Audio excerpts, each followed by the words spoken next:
Tapi ternyata ketika kalian buka lagi, kok ternyata catatan aku ini nggak ada yang penting ya. Bagaimana aku merasa catatan aku ini lebih bagus dan lebih cocok untuk gaya belajar aku. Halo teman-teman semua, selamat datang pada video kali ini.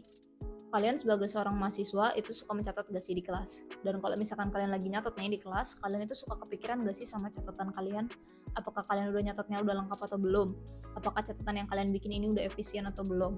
Apakah kalian juga ketika mencatat itu sering ngerasa pegel atau enggak karena terlalu banyak yang kalian catat? Tapi ternyata ketika kalian buka lagi, kok ternyata catatan aku ini nggak ada yang penting ya. Dan sebenarnya itu yang aku juga rasain ketika aku suka mencatat di kelas. Dan pada video kali ini, aku akan ngasih tahu kalian gimana sih caranya aku mencatat dari yang sebelumnya catatan aku jelek menjadi catatan yang bagus. Dan sebenarnya yang aku bahas di sini itu bukan jelek dan bagus dalam artian secara estetik ya, karena jujur aja catatan aku ini kalau dibandingin dengan tulisan-tulisan kalian mungkin lebih bagus tulisan kalian. Cuman yang aku masuk dan jelek dan di sini adalah bagaimana aku merasa catatan aku ini lebih bagus dan lebih cocok untuk gaya belajar aku. Maksudnya di situ ya teman-teman ya. Jadi mari kita mulai ke poin yang pertama. Pertama-tama, aku pengen bahas dulu nih kebiasaan mencatat yang dulu sering aku lakuin. Jadi kebiasaan mencatat yang sering aku lakuin ini sebenarnya adalah kebiasaan mencatat yang kurang baik. Karena aku itu selalu mencatat perkataan yang dosen ataupun guru aku lontarkan ketika dulu aku masih sekolah. Dan sebenarnya di satu sisi aku merasa bangga juga karena dulu aku udah punya kebiasaan mencatat seperti itu yang sebenarnya catatan itu juga bermanfaat dalam proses pembelajaran aku. Namun seiring berjalannya waktu, seiring padatnya perkuliahan juga, aku merasa bahwasannya catatan aku ini kok jadinya malah menguras tenaga ya. Kok malah jadi banyak pikiran-pikiran tentang catatan ini kok nggak kepake, kok catatan ini nggak bisa aku gunakan secara optimal untuk belajar. Dan akhirnya aku pun berpikir gimana sih caranya aku bisa mendapatkan catatan yang baik, catatan yang bisa aku pakai secara optimal dan juga nggak menguras tenaga aku dan waktu aku ketika aku mencatat. Dan pada akhirnya aku tuh menemukan 3 poin yang aku rasa aku pengen banget optimalin ketika aku sedang mencatat. Pertama, itu adalah poin efisiensi. Aku merasa catatan aku ini harus dibuat secara efisien mungkin. Aku nggak mau pegel nyatet-nyatet banyak, taunya nggak kepake. Aku pengennya nyatet poin-poin yang penting aja, poin-poin yang aku bakal manfaatin ketika aku mau belajar setelah kuliah ataupun setelah kelas nantinya gitu. Dan akhirnya aku tuh merasa bahwasannya efisiensi ini merupakan salah satu hal yang penting. Jadi ketika aku mencatat, biasanya aku itu udah baca materinya duluan dan aku sudah menerka-nerka kira-kira yang mana aja sih yang bakal penting ketika aku misalkan mau belajar nantinya gitu.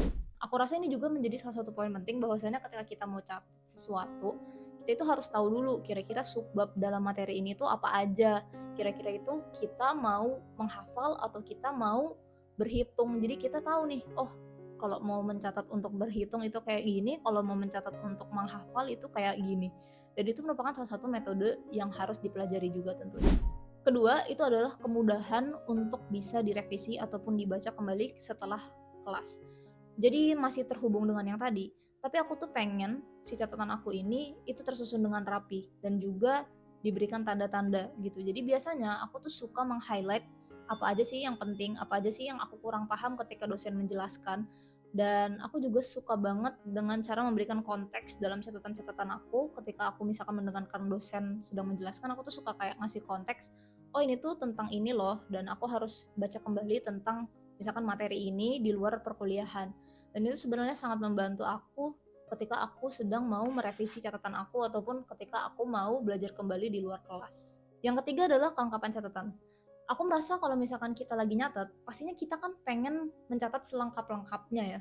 Dan lengkap ini tentunya relatif. Dan buat aku pribadi, lengkap itu adalah ketika aku bisa mengetahui dan juga memahami apa yang aku gak ingat gitu. Jadi itu adalah kelengkapan yang aku maksud di kelengkapan catatan ini.